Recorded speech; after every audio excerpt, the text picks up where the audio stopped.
Friends, कैसे हैं आप लोग। आशा करता हूँ आप लोग बहुत बढ़िया होंगे। आज हम अपनी इंग्लिश वोकैबुलरी की जर्नी में थोड़ा सा आगे बढ़ते हुए सिनोनिम्स पर 5 नए एग्जांपल्स के साथ आए हैं। इनसे आपकी वर्ड पावर तो अच्छी होगी, साथ में आपके कॉम्पिटिटिव एग्जाम्स की प्रिपरेशन में भी फ़ायदा मिलेगा आपको। तो पहला एग्जाम्पल देखते हैं दोस्तों। इसमें कहता है his conjecture is better than yours. दोस्तों पहले हम कंजेक्चर का मतलब जान लेते हैं। इसका मतलब होता है अनुमान लगाना। अनुमान लगाना, अनुमान लगाना बिना किसी प्रमाण के, बिना किसी प्रमाण के।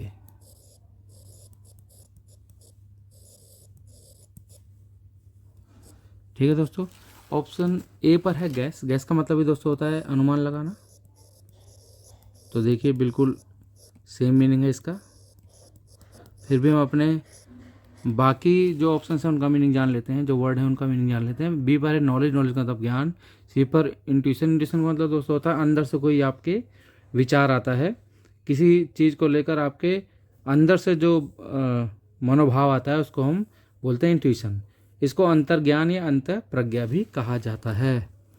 डी पर है दोस्तों एक्सपीरियंस। इसका मतलब होता है आप इसमें अनुभव, खासकर जो आपके साथ घटनाएं होती हैं या किसी दूसरे के साथ कुछ घटना हो रही है और आप उसके साक्षी हैं, तो उन घटनाओं से जो आपको अनुभव प्राप्त होता है उसको हम एक्सपीरियंस बोलते हैं। तो यहाँ साफ है दोस्तों कि ऑप्शन ए पर जो वर्ड है गैस वही कंजक्चर को रिप्लेस करेगा। अब हम चलते हैं आज के अपने दूसरे एग्जाम्पल की तरफ। उसमें दोस्तों देखो क्या कहते हैं। In his lust for wealth he had reached the zenith of criminal activity. दोस्तों जेनिथ का मतलब पहले जान लेते हैं क्या है। जेनिथ का मतलब दोस्तों है चरम बिंदु। चरम बिंदु, या आप इसको ऐसे भी कह सकते हैं शीर्ष बिंदु।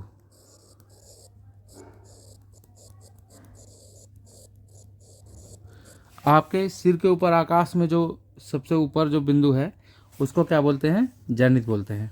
देखिए दोस्तों ये कह रहा है कि लस्ट का मतलब देखो यहाँ पर दोस्तों यहाँ पर लस्ट का मतलब भी जान लेते हैं। लस्ट का मतलब होता है काम वासना।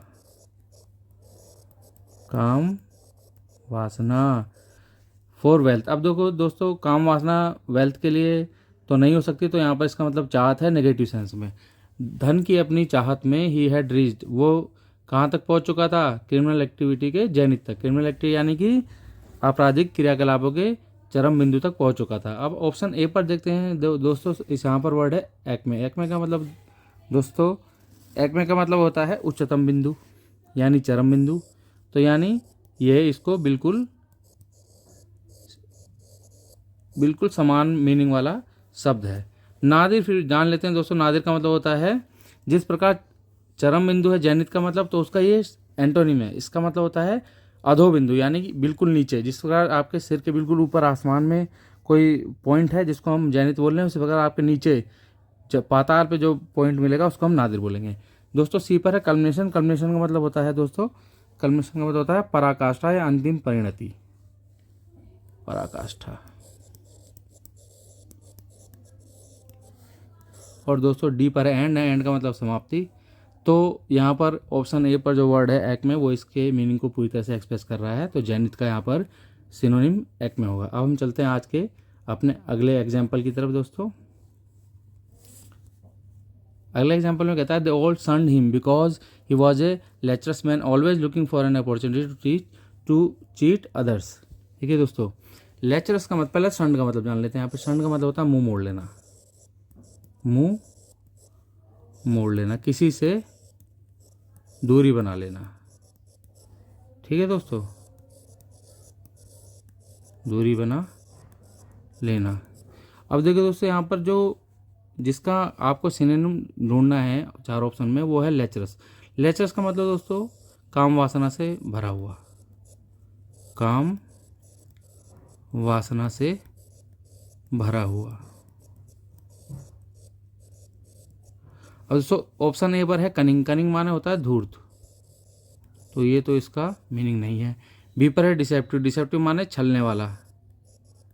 छलने वाला, ये भी इसका मीनिंग नहीं है। तीसरे पे दोस्तों सी पर देखिए लस्टफुल है।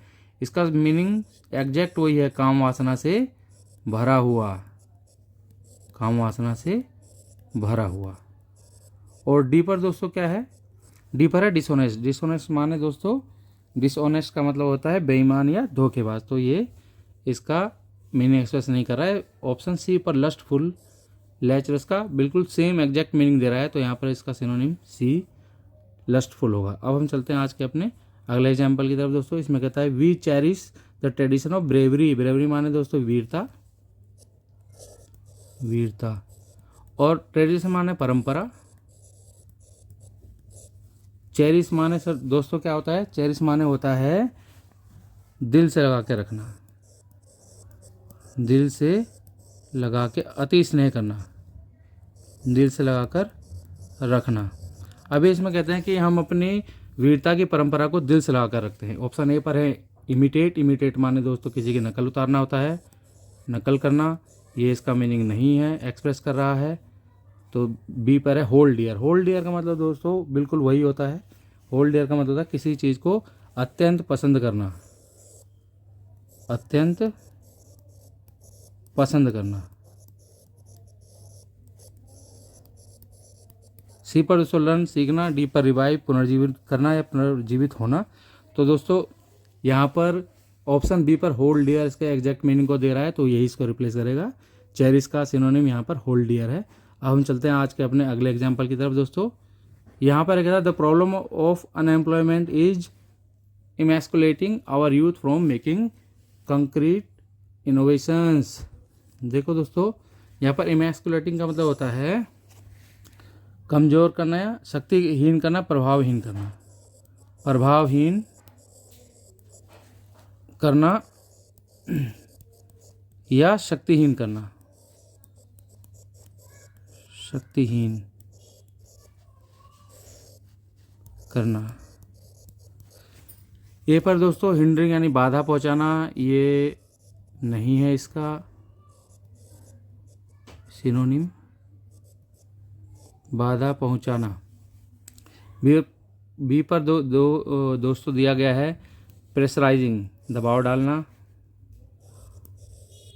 दबाव डालने वाला या डालना, डालने वाला लिख लेते हैं, डालने वाला। ठीक है दोस्तों, ये भी इसके मीनिंग को एक्सप्रेस नहीं कर पा रहा है। सी पर है एनकरेजिंग, उत्साह बढ़ाने वाला। ये तो बिल्कुल अपोजिट हो गया, ये एंटोनिम हो गया, उत्साह बढ़ाने वाला। ठीक है दोस्तों। अब देखो डी पर दोस्तों है मेकिंग वीक, कमज़ोर करना यानी शक्तिहीन करना, कमज़ोर करना।